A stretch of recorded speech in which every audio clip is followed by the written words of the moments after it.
Pertama-tama kita akan membuat folder baru. Kita beri nama rancop 2. Kemudian kita buka R.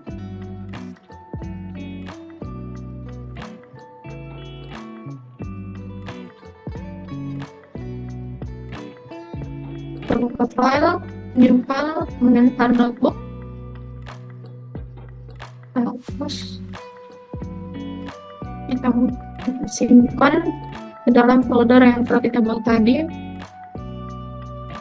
Kita beri nama kode R1. Kemudian kita buat lingkungan R.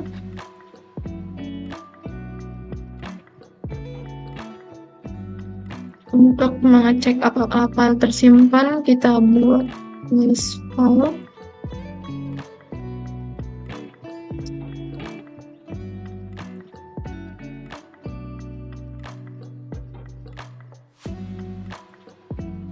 Kemudian kita runkan.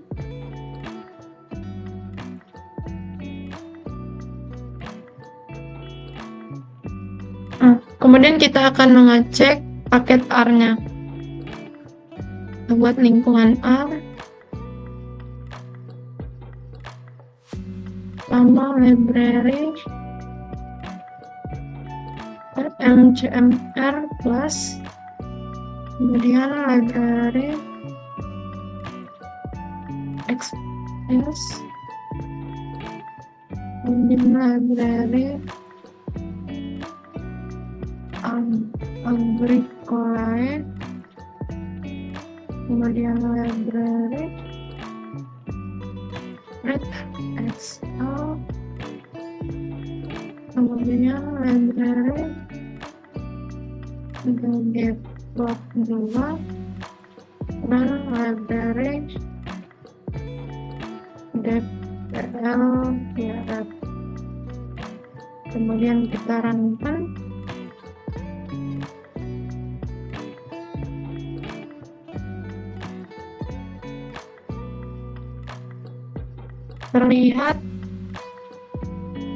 Terlihat tidak ada error.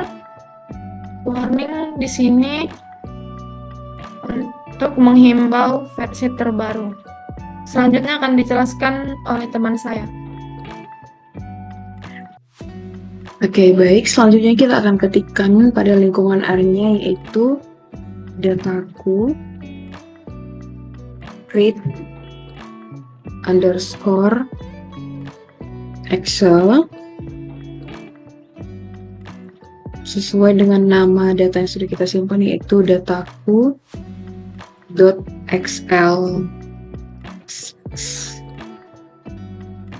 Kemudian dataku as.data.frame dalam kurung dataku. Oke, kemudian kita enter dataku. Dan ini kita run. Kita bisa lihat data kita, perlakuan, ulangan, dan mahut sudah muncul di area kita. Nah, selanjutnya kita ketikkan seperti ini, p ggplot dataku, dan seterusnya ya. Dan langsung aja ini kita runkan.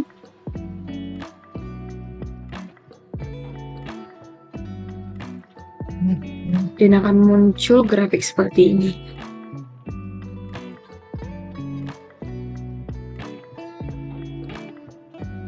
Oke, kita sudah bisa melihat grafiknya untuk perlakuan A, B, C, D, dan juga E. Selanjutnya akan dilanjutkan oleh rekan saya. Selanjutnya kita akan menghitung nilai maksimum, minimum, rata-rata, dan standar deviasinya. Yang pertama kita buat dulu lingkungan R-nya. R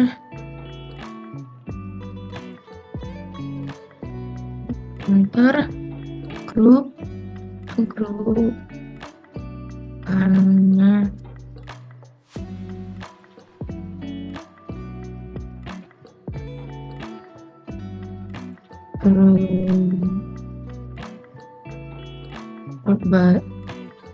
grup dan baik dalam kurung tadi kita save dengan pakai nama dataku. Selanjutnya kita buat di sini dataku perlakuan. Selanjutnya itu statistik. Karena kita menggunakan statistik deskriptif, maka kita ketik di sini statistik deskriptif.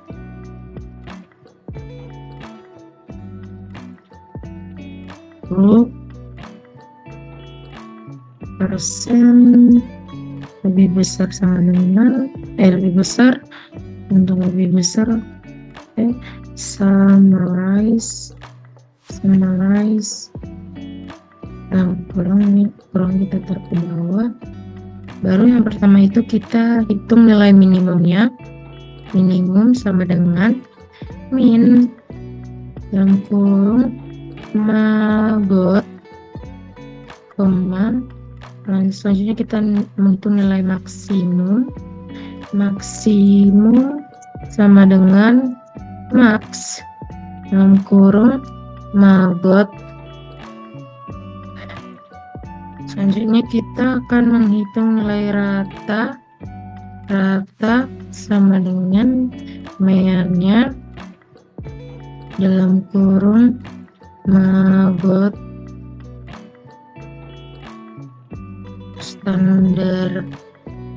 standar deviasi sama dengan singkatannya itu DS dalam kurung magot.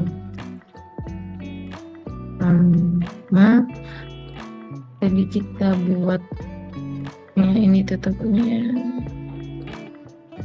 Selanjutnya kita ketik statistik deskriptif. Kita tutup lingkungan area, lalu kita run kan.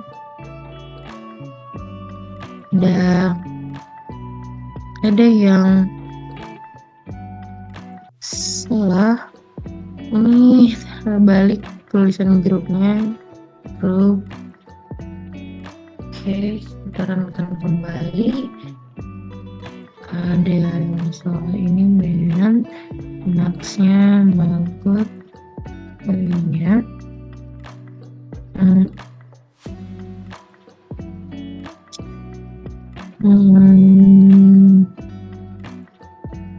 Ini dia, seharusnya untuk spasi dia pakai kurung bawah. Ini kurung bawah. Selanjutnya ada ini seperti yang tadi. Nah, untuk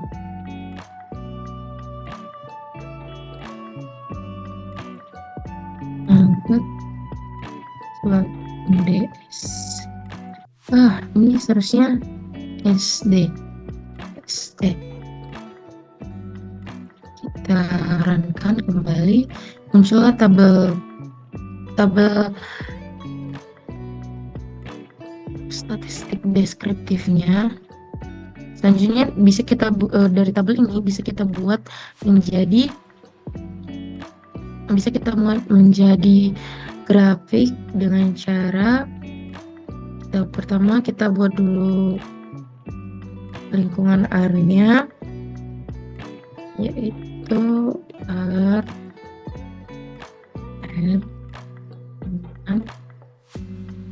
Lalu kita buat grafik 1.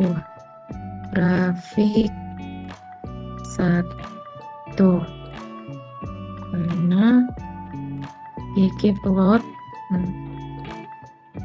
plot data sama dengan statistik deskriptif yang tadi, sama dengan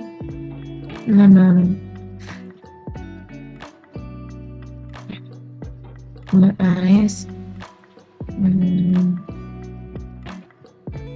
dalam kurung X untuk perlakuan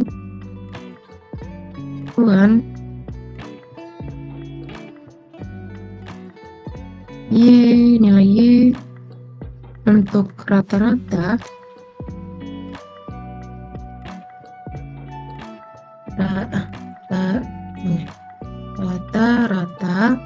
dan grupnya itu 1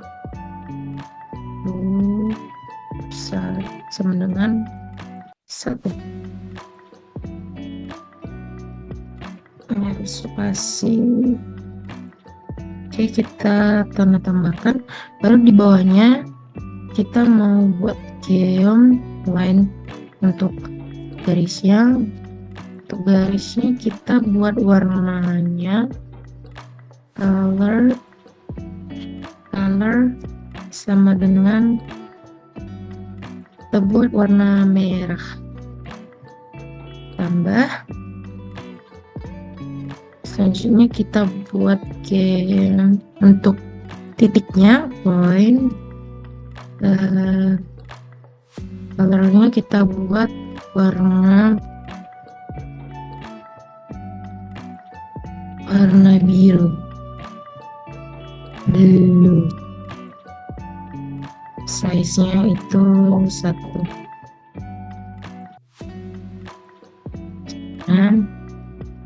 Ya, ditambah Y-lab-nya,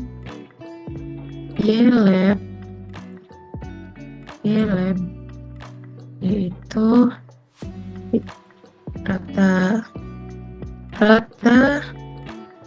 rata produksi maggot,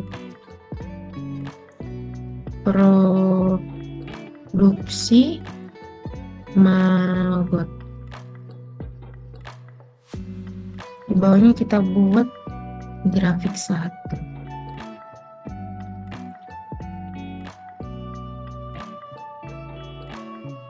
Tutup.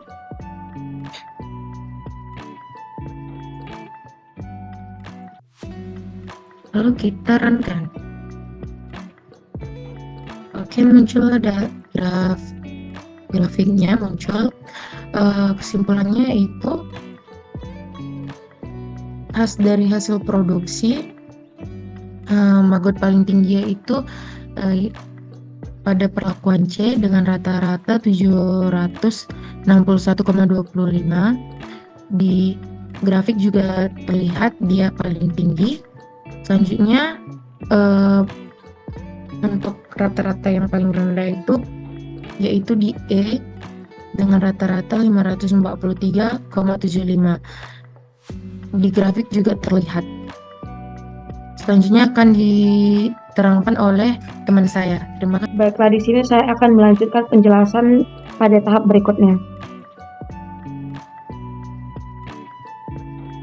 Jadi setelah kita sudah mendapatkan grafik ini, kita akan melakukan rumus selanjutnya, yaitu 1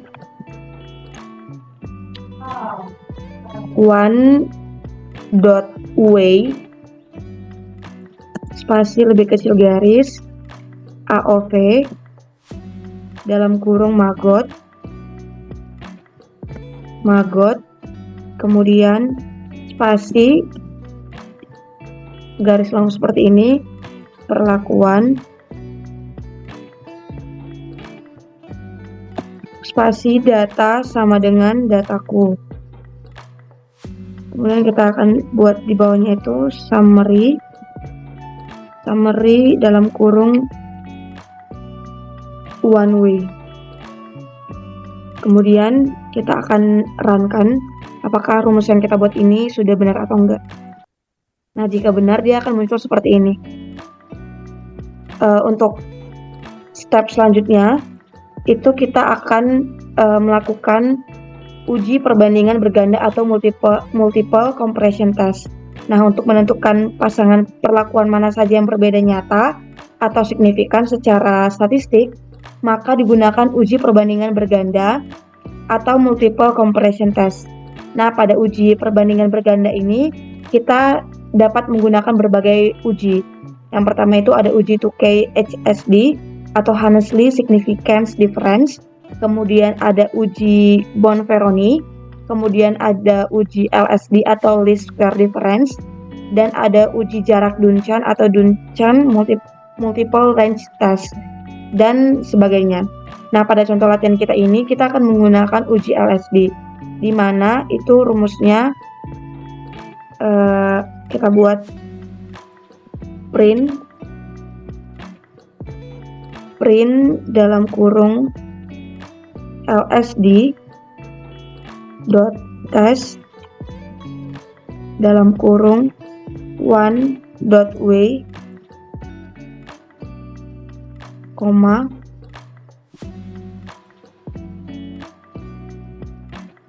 perlakuan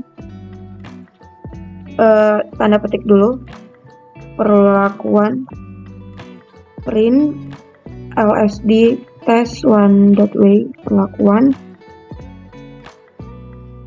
kemudian kita coba run apakah dia muncul. Nah, kalau berhasil dia akan muncul seperti ini, maka kita dapatlah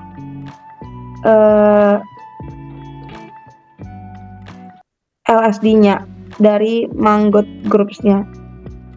Nah, dari sini kita bisa menyimpulkan tiga hal, yaitu yang pertama, hasil Mangot pada kelompok C perbedaannya signifikan dengan hasil Mangot pada kelompok B, D, A, dan E. Yang kedua, hasil Mangot di antara kelompok B, D, A perbedaannya tidak signifikan. Kemudian yang terakhir itu, hasil Mangot pada kelompok E perbedaannya signifikan dengan hasil Mangot pada kelompok C, B, D, dan A. Nah, untuk tahapan selanjutnya akan dijelaskan oleh teman saya. Selanjutnya kita uji LSD-nya menggunakan PMCMR+. Kita buat lingkungan R-nya. Kemudian kita buat fit tanda panah AOV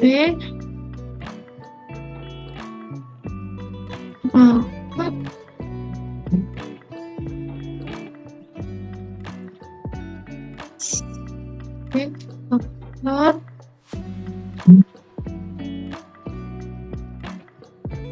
perlakuan turun dengan dataku enter LSD test fit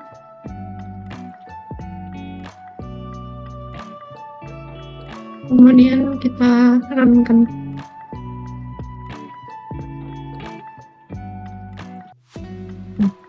Baiklah, kita dapatkan kesimpulan.